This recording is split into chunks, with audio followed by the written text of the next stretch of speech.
Hello friends, कैसे हैं आप सब। उम्मीद है कि आप सब बहुत अच्छे होंगे। और अब हम आज का अगले टॉपिक पर डिस्कस करते हैं। आज हम लोग डिस्कस करने वाले हैं कि किस तरीके से एसिड और बेस आपस में रिएक्ट करते हैं और रिएक्ट करने के बाद क्या बनाते हैं। तो आज हम लोग एसिड बेस के रिएक्शन को पढ़ने वाले हैं। तो चलिए शुरू करते हैं। इसको समझने के लिए यहाँ पर एक एक्टिविटी दिया गया है। इस एक्टिविटी के थ्रू हम समझेंगे कि आखिर एसिड और बेस जब आपस में रिएक्ट करते हैं तो बनाते क्या हैं, क्या क्या घटनाएँ होती हैं और कैसे पता लगाते हैं कि एसिड बेस का रिएक्शन आपस में हो गया है। तो चलिए यहाँ इस एक्टिविटी के थ्रू हम समझने की कोशिश करते हैं। तो देखिए एक्टिविटी 2.6 में यहाँ पर एक्टिविटी 2.6 दिया गया है। इसमें बोला जा रहा है पहला पॉइंट कि आप क्या कीजिए, 2 ml dilute sodium hydroxide solution ले लीजिए एक टेस्ट ट्यूब में। उसमें क्या करना है कि 2 ड्रॉप फेनप्थलीन सॉल्यूशन में डाल देना है। अब 2 ड्रॉप जैसे ही फेनप्थलीन सॉल्यूशन डालेंगे तो उस सॉल्यूशन का कलर कुछ ना कुछ होगा, कलर में चेंजेज आएंगे। तो कौन सा कलर हो जाएगा, तो जैसे ही आप डालेंगे तो उसका जो कलर है वो पिंक हो जाएगा। कौन सा कलर हो जाएगा, सॉल्यूशन का कलर हो जाएगा पिंक। अब क्या कीजिए, उस सॉल्यूशन में अब आप हाइड्रोक्लोरिक एसिड HCl सॉल्यूशन को डाल दीजिए कि ड्रॉप्स डाल दीजिए। क्या करते हैं, डाइल्यूट HCl सॉल्यूशन को उसमें डालना है। धीरे धीरे करके ड्रॉप बाय ड्रॉप डालते जाइए, धीरे धीरे डालते जाइए। अब देखेंगे आप क्या कि कुछ ना कुछ उसमें फिर से चेंजेज आएगा। तो चेंजेज में क्या आएगा, तो उसके कलर में चेंजेज आएगा। कौन सा आएगा, कलर में चेंजेज आएगा। ठीक है, तो क्या हो जाएगा कलर में चेंजेज, क्या कोई और कलर में बदल जाएगा, पिंक से दूसरे कलर में बदल जाएगा, नहीं।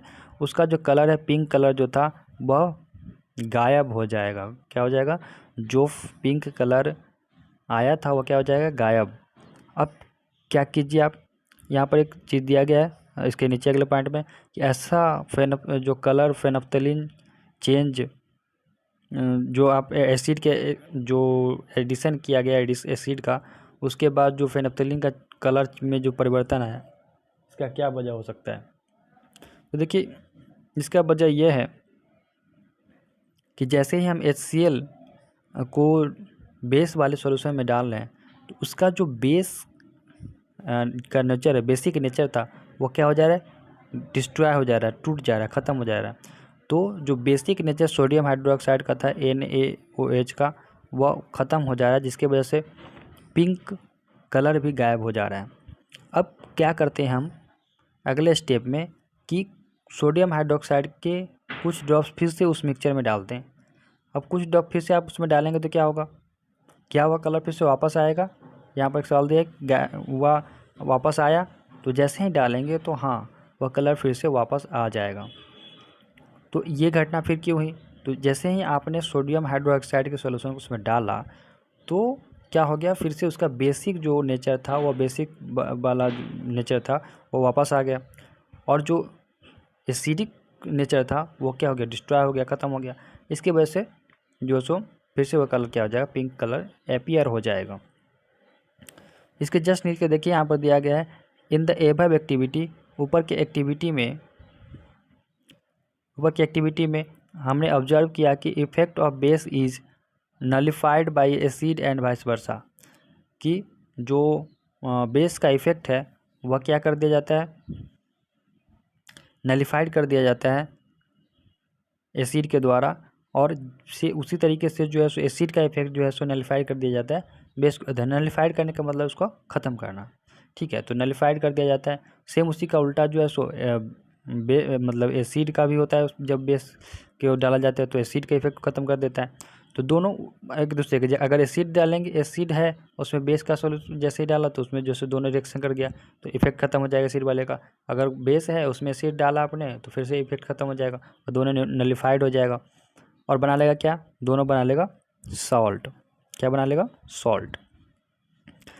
तो देखिए द रिएक्शन टेकिंग प्लेस, तो वहाँ पर जो रिएक्शन होगा उस वाले में जो रिएक्शन कौन सा होगा, जैसे आप सोडियम हाइड्रोक्साइड यानी बेस और एसिड हाइड्रोक्लोरिक एसिड को मिलाया तो वहाँ पर जो एक सॉल्ट बन गया जिसका नाम है NaCl सोडियम क्लोराइड। तो सोडियम क्लोराइड सॉल्ट बन गया और प्लस में वाटर भी साथ में रिलीज हुआ। तो द रिएक्शन बिटवीन, यहाँ पर देखिए दिया गया the reaction between acid and base to give a salt and water is known as neutralization reaction. तो इसमें क्या हो रहा है, नलिफाइड हो जाता है एसिड और बेस को आपस में मिला देते हैं तो एक दूसरे को इफेक्ट को नलिफाई कर देता है। तो उसी चीज़ को यहाँ पर लिखा गया है डिफिनीसन में। देखिए डिफिनीसन में यहाँ पर लिखा गया है कि जब एसिड और बेस का रिएक्शन होता है, साल्ट मतलब जब आप के बीच रिएक्शन होता है तो साल्ट देता है और वाटर भी देता है। इसी को हम लोग जो है न्यूट्रलाइजेशन रिएक्शन बोलते हैं। न्यूट्रलाइजेशन क्यों? क्योंकि किसी का इफेक्ट रह ही नहीं रहा है, दोनों का जो इफेक्ट है वो न्यूट्रलाइज हो जा रहा है। ठीक है, इन जनरल न्यूट्रलाइजेशन रिएक्शन को हम लोग इस तरीके से लिखते हैं, बेस और एसिड को आपस में जब रिएक्ट कराए जाएंगे तो सॉल्ट और वाटर बनेगा। ठीक है, नेक्स्ट इसी में आता है कि अगर आप मेटेलिक ऑक्साइड को एसिड के साथ रिएक्ट कराएंगे तो क्या होगा। तो एसिड और मेटेलिक ऑक्साइड का रिएक्शन को समझने के लिए फिर से एक एक्टिविटी का हम लोग यहाँ पर एक्टिविटी को दिया गया, उसको समझने की कोशिश करते हैं। देखिए एक्टिविटी 2.7 में यहाँ पर दिया गया है कि आप स्मॉल अमाउंट में क्या कीजिए, small amount of copper oxide के स्मॉल अमाउंट ले लीजिए। ठीक है, एक बीकर में, और उसमें क्या कीजिए, हाइड्रोक्लोरिक एसिड डालिए कॉपर ऑक्साइड वाले में, क्योंकि मेटल का ऑक्साइड है तो कॉपर ऑक्साइड हो गया। तो कॉपर मेटल जो है, कॉपर क्या है, मेटल है, और इसका ऑक्साइड ले लीजिए। ठीक है, कॉपर ऑक्साइड। तो कॉपर ऑक्साइड को जब आप क्या करेंगे, एक बीकर में लेंगे और उसमें जो हाइड्रोक्लोरिक एसिड धीरे धीरे उसमें डालते जाएंगे और उसको हिलाते जाइए। स्टीयरिंग मतलब हिलाना होता है, उसको हिलाते जाइए। क्या कीजिए, डालिए और इसको हिलाते जाइए। उसके बाद क्या करेंगे कि उसके कलर को क्या कीजिए, आप ऑब्जर्व कीजिए, नोट कीजिए कि कलर जो सॉल्यूशन का है वो कैसा है, आ रहा है इस दोनों के रिएक्शन के बाद। कॉपर ऑक्साइड और हाइड्रोक्लोरिक एसिड के जब रिएक्शन आपस में हो जाएगा तो कौन सा कलर आएगा, तो आप देखेंगे वहाँ पर कि ब्लू ग्रीन कलर आएगा। कौन सा आएगा, ब्लू ग्रीन कलर। तो क्या हो जाएगा, उस सॉल्यूशन का कलर ब्लू ग्रीन हो जाएगा। ठीक है, उसके बाद अब इसमें एक चीज़ लिखा है कि कॉपर ऑक्साइड के साथ क्या घटना होगा, कॉपर ऑक्साइड के साथ क्या कुछ घटना होगा कि नहीं होगा, क्या सिर्फ कलर चेंज होकर रह जाएगा, नहीं। तो इसको देखिए, इसका आंसर नीचे दिया गया है, you will notice that colour of the solution becomes blue green and copper oxide dissolve.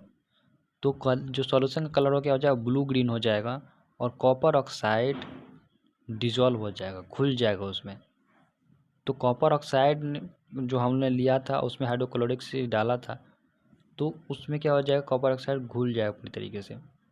और यहाँ पर देखिए blue green colour of the solution is due to, किस वजह से है, due to the formation of copper second chloride. Copper second chloride के बनने के वजह से जो है सो यहाँ पर ब्लू ग्रीन कलर इस सॉल्यूशन का हमको प्राप्त होता है। तो यहाँ पर पूछा सवाल कि क्या होगा कॉपर ऑक्साइड के साथ, तो कॉपर ऑक्साइड के साथ यही होगा कि कॉपर सेकेंड क्लोराइड बन जाएगा, जिसकी वजह से क्या हो जाएगा, वो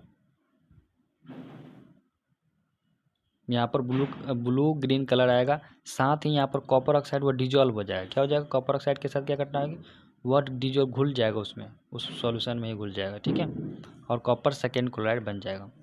अब देखिए नेक्स्ट में जनरल रिएक्शन, अगर मेटल ऑक्साइड और एसिड के बीच में अगर जनरल रिएक्शन लिखना हो कि मेटल ऑक्साइड और एसिड जब आपस में रिएक्शन करते हैं तो क्या बनाते हैं, तो देखिए मेटल ऑक्साइड और एसिड जब आपस में रिएक्शन करेंगे तो सॉल्ट ही बनाएंगे, प्लस में वाटर आएगा। ठीक है, सॉल्ट बनाएंगे प्लस में क्या होगा, वाटर आएगा। तो इसके ऊपर वाले में हम लोगों ने भी देखा, इसके ऊपर में क्या देखा हम लोगों ने कि जब बेस और एसिड आपस में रिएक्ट करेंगे, एक दूसरे को न्यूट्रलाइज करेंगे, नलिफाइड करेंगे तो साल्ट और वाटर बनाते हैं। और जब मेटलिक ऑक्साइड और एसिड आपस में रिएक्ट करते हैं तो भी जो है सॉल्ट और वाटर ही बनाते हैं। ठीक है, अब चलिए नेक्स्ट यहाँ पर एक पॉइंट देखते हैं क्या लिखा गया। देखिए नेक्स्ट पॉइंट में यहाँ पर लिखा गया है कि now right and balance the equation for the above reaction. जो ऊपर रिएक्शन हुआ है उसको क्या करेंगे, अब लिखेंगे उसको, रिएक्शन को और बैलेंस करेंगे। तो मेटेलिक ऑक्साइड जब एसिड के साथ रिएक्ट करेगा तो सॉल्ट और वाटर देगा, similar to the reaction base और एसिड। उस तरीके से metallic oxide said to be basic oxide. तो देखिए यहाँ पर एक चीज लिखा गया यहाँ पर डिफिनेशन कि the reaction of the base with acid, base का रिएक्शन जब एसिड के साथ होगा और मेटेलिक एसिड या मेटेलिक ऑक्साइड, उसको हम लोग बेसिक ऑक्साइड बोलेंगे।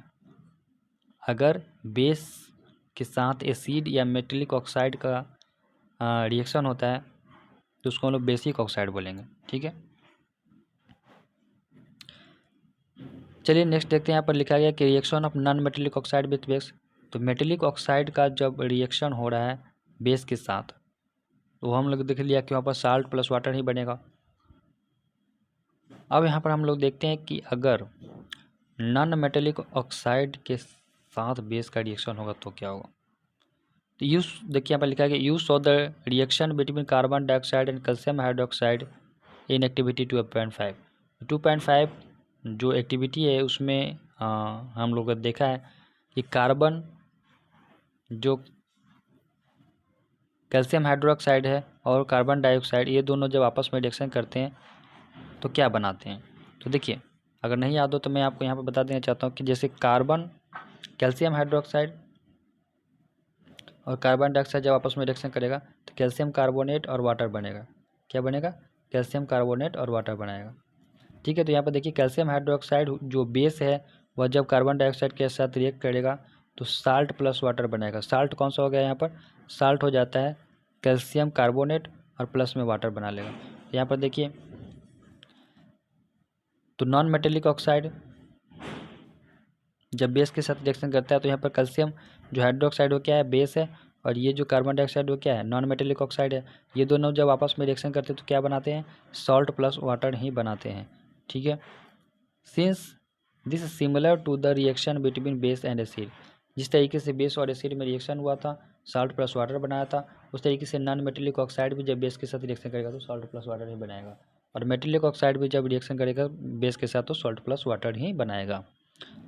We conclude that non metallic oxide are acidic in nature. तो जो नॉन मेटेलिक ऑक्साइड होते हैं वह एसिडिक होते हैं नेचर में। ठीक है, इनका नेचर कैसा होता है? एसिडिक होता है। चलिए इसके आगे जो है सो क्वेश्चन है और उसके देखिए क्वेश्चन, पहला क्वेश्चन नंबर क्या दिया हुआ है यहाँ पर, why should curd and sour substance not be kept in brass and copper vessel. तो हम जो है सो दही या खट्टे चीज़ों को जो है सो ब्रास या कॉपर के बर्तनों में क्यों नहीं रखते हैं। तो इसका आंसर देखिए क्या होगा। इसका आंसर देखिए यहाँ पर देखिए, curd and sour substances should not be kept in brass and copper vessels because curd and sour substances contain organic acids. तो देखिए दही और खट्टी चीज़ों को नहीं रखना चाहिए जो ब्रास या कॉपर के जो बर्तन होते हैं उसमें नहीं रखना चाहिए, क्योंकि जो कर्ड और जो सावर सब्सटेंसेज है उस ऑर्गेनिक एसिड होते हैं। कौन सा एसिड होता है? ऑर्गेनिक एसिड होता है। So brass and copper react with this acid slowly and produce toxic या पॉइजनस सब्सटेंसेज। इसलिए क्या करते हैं, ब्रास और जो कॉपर के जो मेटल हैं, कॉपर हैं, ये क्या कर लेते हैं, एसिड के साथ रिएक्शन धीरे धीरे शुरू कर देते हैं और रिएक्शन करके एक टॉक्सिक या पॉइजनस सब्सटेंस प्रोड्यूस कर देते हैं। तो पॉइजनस और टॉक्सिक तो जानते हैं कि हार्मफुल है। चलिए नेक्स्ट सवाल। नेक्स्ट सवाल क्या बोल रहा है कि which gas is usually liberated when acid react with a metal, illustrate with an example how will you test for the presence of this gas. तो कौन सा जो गैस है वह एसिड